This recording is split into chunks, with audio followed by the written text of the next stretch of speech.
What is up guys, techrax here. So a lot of people have been complaining recently that the new iPhone 7 lacks the headphone jack. It's something that's been on every generation model iPhone.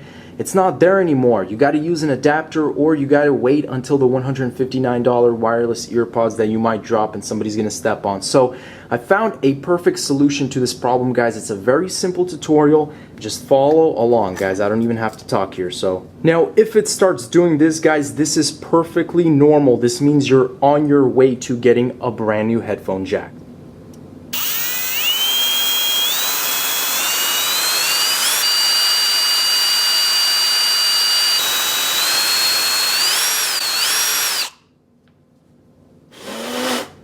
And just like that, guys, you have your brand new fully built 3.5mm headphone jack. And best of all, you can take your headphones, the ones you've always loved and known, you plug it in,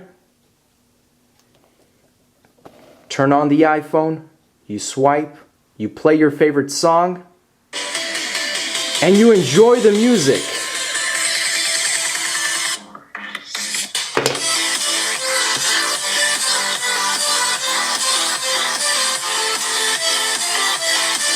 Peace out.